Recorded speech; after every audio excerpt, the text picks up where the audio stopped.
L'agence de l'eau Rhône-Méditerranée-Corse présente la collection L'eau y es-tu ?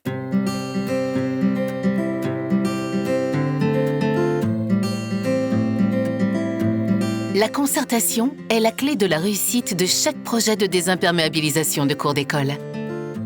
Élus, services techniques, équipes pédagogiques et élèves, tous concernés.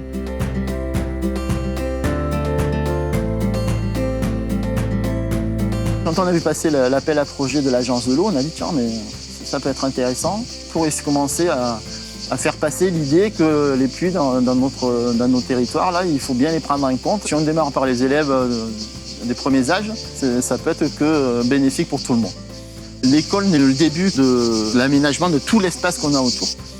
On a fait une première esquisse et après on a dit qu'il faut lancer de la concertation. Chaque réunion, c'était des propositions. Ils avaient réfléchi, mais pourquoi on ne fait pas ça, pourquoi on ne va pas là? C'est une vraie synergie qu'on a réussi à mettre en place. Sur la nouvelle cour, on a été sollicité par la mairie. Chaque fois, ils ont demandé en fait ce qui nous intéressait, ce qui ne nous intéressait pas. Moi, la priorité, ça a été que tous les enfants puissent aborder tous les endroits de la cour.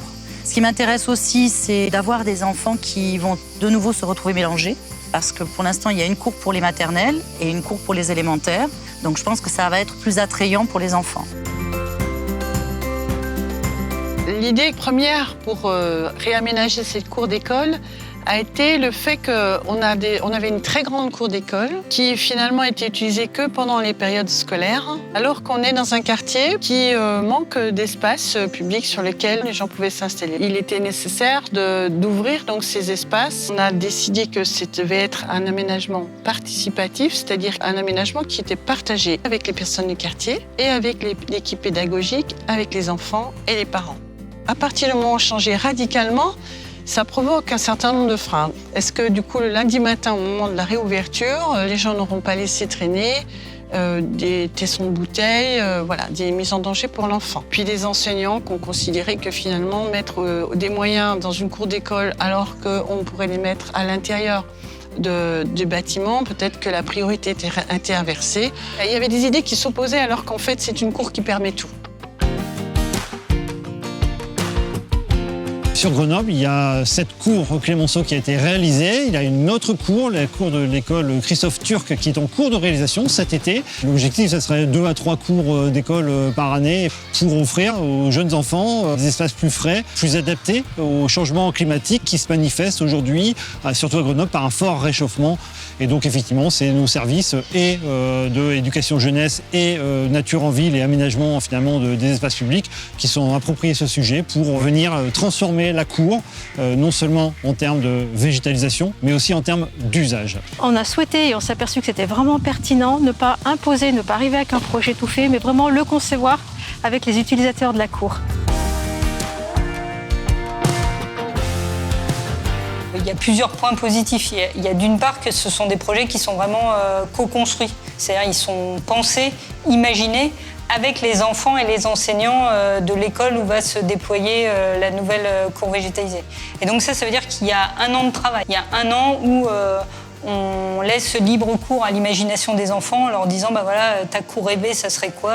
Puis après, évidemment, on ramène entre l'idéal et le possible. Ça va être intéressant pour les élèves parce qu'ils vont avoir des équipements qu'ils n'ont pas à l'heure actuelle, peut-être des jeux, peut-être différents coins. Et ça peut avoir une incidence sur le climat scolaire. On attend aussi de cette végétalisation qu'elle nous permette de supporter aussi les températures.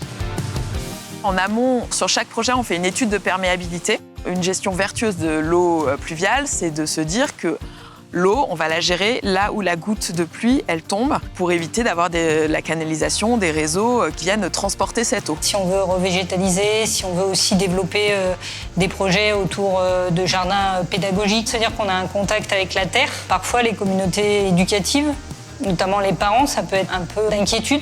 On a un retour en fait très positif de la part de la communauté éducative, notamment parce que ça apaise beaucoup les rapports entre enfants. Et du coup, on arrive à lever toutes ces freins ou toutes ces barrières psychologiques qu'il pouvait y avoir initialement. Comme je dis toujours, c'est la démonstration par la preuve.